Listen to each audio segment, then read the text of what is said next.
Hello दोस्तों। क्या आप भी ये सोचते हैं, यार ये प्रॉब्लम्स मेरी लाइफ में ही क्यों आती है? क्या मैं ही इतना लकी क्यों हूँ? तो रियान हॉलिडे की टॉप सेलिंग बुकों में से एक book the obstacle is a way आपकी सारी प्रॉब्लम्स को एडवांटेज में बदल सकती है। रियान हॉलिडे 19 की उम्र के कॉलेज ड्रॉप आउट थे, पर आगे चलकर उन्होंने बहुत से सक्सेसफुल लोग और अनसक्सेसफुल लोगों पर स्टडी करी और जानना चाहा कि आखिर वो कौन सा फैक्टर है जो दोनों को अलग बनाता है। रियान ने बताया कि वो फैक्टर स्किल तो बिल्कुल नहीं है, बल्कि यह है कि वो अपनी प्रॉब्लम से किस तरह डील करते हैं। रियान की बुक बहुत से ग्रेट लाइफ लेसन्स देती है। प्रीमोर्टम थ्योरी, आपने पोस्टमार्टम के बारे में तो सुना ही होगा। जब कोई इंसान मर जाता है तो उसके मरने के बाद पोस्टमार्टम के जरिए उसकी डेथ का रीज़न फाइंड किया जाता है। प्रीमोर्टम थ्योरी भी कुछ ऐसे ही वर्क करती है। इसमें फ्यूचर में फेस होने वाली सबसे वर्स्ट सिचुएशन का एनालिसिस किया जाता है। इंडिया में बहुत से लोग नए बिजनेस आइडिया के साथ स्टार्टअप तो कर लेते हैं, पर फिर भी उनका बिजनेस इतना ग्रो नहीं कर पाता, क्योंकि वो बिजनेस अपने सबसे खराब दौर से गुजरने के लिए पहले से रेडी ही नहीं था। हर इंसान को सक्सेस का पाथ सीधा और क्लियर लगता है, जबकि इसकी रियलिटी कुछ और है। इसलिए हमें किसी भी काम करने से पहले उसका प्री मोर्टम जरूर करना चाहिए और हर सिचुएशन को टैकल करने के लिए हमेशा रेडी रहना चाहिए। बी ऑब्जेक्टिव, आपने अक्सर ये बात नोटिस करी होगी, जब आप दूसरों की हेल्प करते हैं तो आप उन्हें बेहतर एडवाइस दे पाते हैं, पर जब आपको खुद की प्रॉब्लम्स के लिए कोई सॉल्यूशन ढूंढना हो तो आपको समझ नहीं आता आखिर क्या करें। इसलिए हमें खुद की प्रॉब्लम को दूसरों की प्रॉब्लम मानकर खुद को एडवाइस देना चाहिए। आपको सॉल्यूशन आसानी से मिल जाएगा।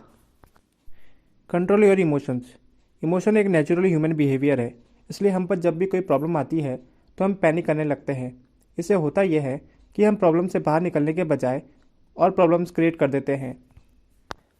नासा में जब एस्ट्रोनॉट्स को स्पेस ट्रेनिंग दी जाती है तो उन्हें सबसे पहला लेसन यही सिखाया जाता है, इमोशंस को कंट्रोल करना और पैनिक ना होना।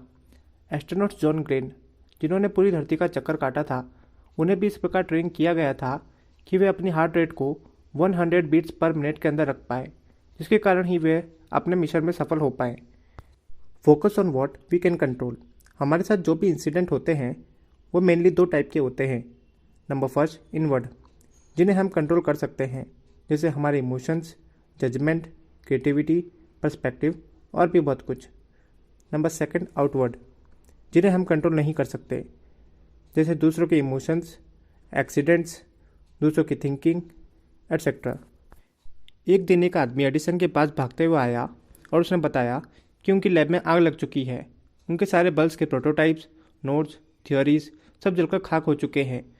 पर एडिसन का रिएक्शन बहुत अजीब था। उसने अपने बेटे को बुलाया और कहा, बेटा जाकर अपनी मम्मी और उनके दोस्तों को बुला लो। उन्होंने ऐसा फायर शो पहले कभी नहीं देखा होगा।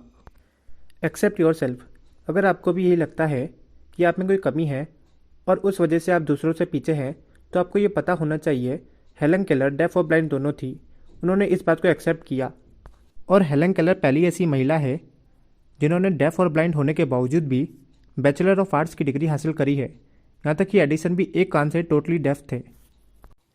अगर आपकी लाइफ में कुछ बुरा होता है तो ऐसा सोचिए, इससे भी कुछ बुरा हो सकता था। जैसे अगर आपकी जॉब चली जाए तो ऐसा सोचिए, एटलीस्ट आपके पास कुछ सेविंग है। अगर आपका एक्सीडेंट हो जाता है तो आप सोचिए, एटलीस्ट आपकी जान बच गई। रियान हॉलिडे की ये book the obstacle is the way मेरे लिए बहुत इंस्पायरिंग थी। इस बुक में बताए गए और भी लेसन्स को जानने के लिए आपको ये बुक एक बार ज़रूर पढ़नी चाहिए। Thanks for watching.